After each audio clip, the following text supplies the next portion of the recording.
My name is Arjun, and I am 32 years old. Until recently, I thought I had built a solid, happy marriage. My wife, Sonia, and I had been together for almost 5 years. On the outside, we looked like the perfect couple. I worked long hours in an IT company, and Sonia was a smart, outgoing woman who worked in marketing. People often said we balanced each other well, me being calm and quiet, her being lively and full of energy. But even during those years, there were little cracks that I chose to ignore. Sonia loved going out with friends, attending office parties, and spending hours on her phone. I trusted her completely, so I never questioned it. I believed every word when she said she was busy at work or had to stay late for a project deadline. I was proud of how independent she was. Still, sometimes I felt lonely.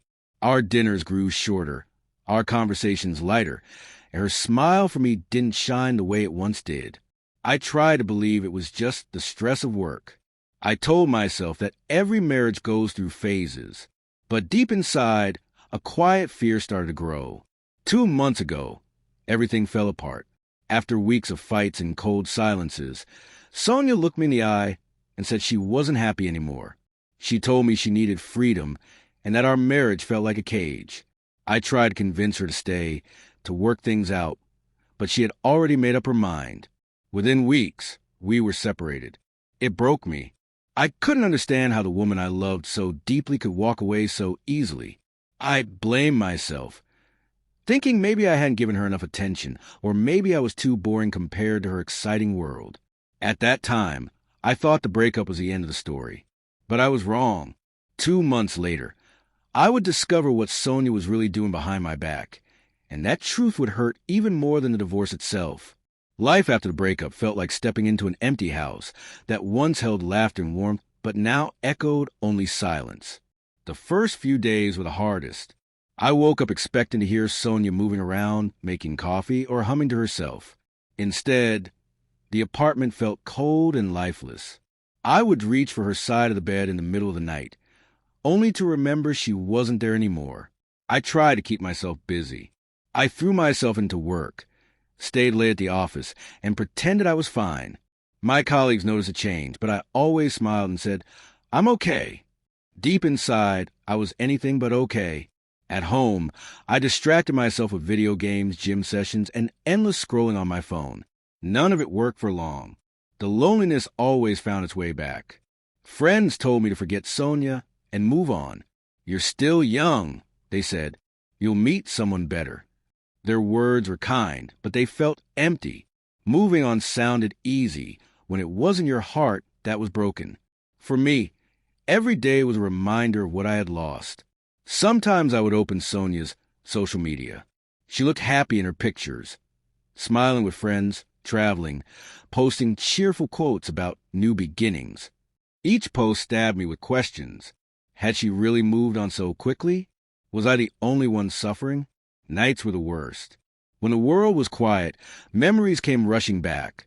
The first time we met, our wedding day, late-night talks when we promised we'd always be honest with each other. I replayed those moments, wondering how everything had changed so suddenly. 2 months passed like this. I thought I was slowly learning to accept the breakup. But deep inside, I still carried confusion, guilt, and an unshakable feeling that something wasn't right. I didn't know it then, but the truth was waiting just around the corner. And when it came, it would shatter everything I thought I knew about Sonia and our marriage. It was a quiet Sunday evening when everything changed. I was lying on the couch, half watching a TV show, half scrolling through my phone, when my phone buzzed with an unfamiliar number. For a moment, I thought it might be a work call. But when I answered, a familiar voice came through. Hesitant, soft, almost nervous. "Arjun, it's Ria." Ria was Sonia's younger sister. We had always shared a friendly bond. She was sweet, supportive, and often joked that she wished she'd find a husband as patient as me.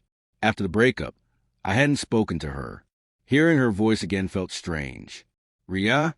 Hey, is everything all right?" I asked. There was a long pause on the other end. Then she sighed. "No, Arjun, everything is not all right. I've been holding something back, and I don't think it's fair anymore. You deserve to know the truth." My heart started racing.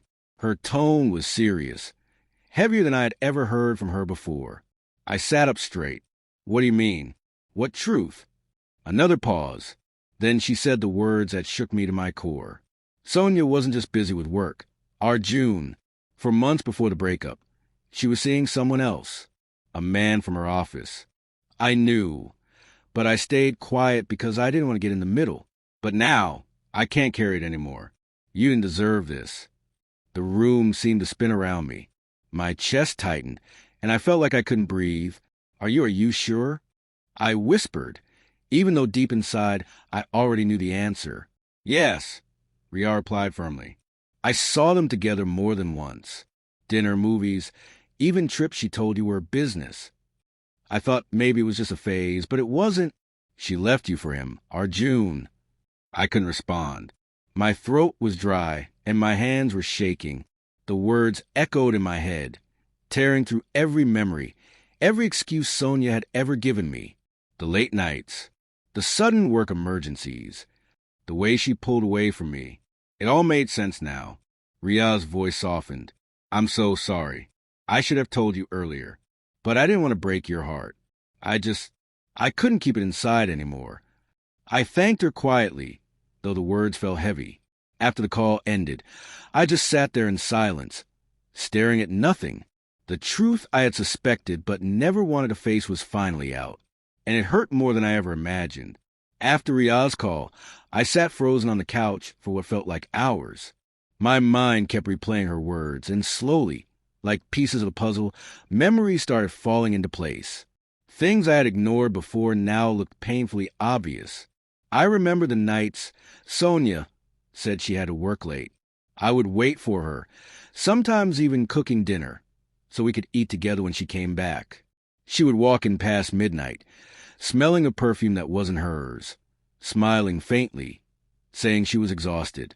I had believed her. I had trusted her. Then came the girls' nights. She often said she was going out with her colleagues or college friends. I never questioned it. I wanted to be a supportive husband, not the jealous type who checks his wife's every move. Now I wondered, how many of those nights were really with him? Another memory cut through me like a knife. 6 months before the breakup, Sonia had suddenly become protective of her phone. She would take it to the bathroom, keep it face down on the table, and once, when I walked into the room unexpectedly, she quickly minimized the chat window. When I asked, she laughed it off and said, "Don't be silly, Arjun. It's just work." And I had smiled and believed her. Even our last vacation together came back to me with new meaning. We went to Goa, and though I tried to make it romantic, Sonia seemed distracted. She was always checking her phone, always stepping away to take urgent calls. I had told myself it was just the pressure of her job, but now I realized she was probably texting or calling him. Each flashback felt like a stab to the heart. The little doubts I had buried were now loud truths screaming in my ears. How blind had I been? How foolish to think love and trust alone could hold us together. I also remembered how cold she had grown towards me. Our conversations turned shallow, our intimacy faded, and her laughter no longer reached her eyes when she looked at me. I had thought maybe it was marriage fatigue, that all couples go through dry phases. But no, it wasn't a phase. She was already halfway out of the marriage, her heart given to someone else. The hardest part was realizing that I wasn't crazy all along. The uneasiness, the gut feeling that something was wrong, it had been real. I had silenced it because I trusted her more than I trusted myself. Now, with the truth laid bare, the weight of betrayal crushed me. Sonia hadn't just left me. She had lied over and over while I gave her my whole heart, and I wasn't sure how to live with that knowledge. The days after Ria's call were some of the hardest of my life. Knowing the truth didn't give me peace. It only opened a wound that refused to close. I felt like I was living inside a storm of emotions, each wave hitting me harder than the last. At first came anger. I was furious at Sonia for betraying me, furious at myself for being so blind, and furious at the man who had stepped into my marriage without shame. I wanted to shout, to break things, to demand answers. I imagined confronting Sonia, exposing her lies, asking her how she could smile in my face while sneaking around behind my back. The anger burned inside me, but I kept it bottled up because I didn't know what to do with it. Then came sadness, deeper than anything I had felt before. I would sit alone at night, staring at the ceiling, and tears would come without warning. I thought about the vows we had taken, the promises of forever, and how easily she had thrown them away. I had loved her with everything I had, and in return, she had given her heart to someone else. That thought broke me in ways I cannot describe. There was also shame. I felt like a fool, like the world was laughing at me for not seeing what was right in front of my eyes. Every time I remembered the little red flags I had ignored, I felt smaller, weaker. How could I have been so naive? How could I have believed her excuses when the signs were so clear? Nights were the hardest. My mind refused to rest. I pictured Sonia with him, laughing, holding hands, whispering words that once belonged to me. The images haunted me, and no matter how much I tried, I couldn't push them away. Sleep became a stranger, and even when I closed my eyes, the betrayal followed me into dreams. To cope, I began writing. I filled pages of the journal with my anger, my sadness, and my confusion.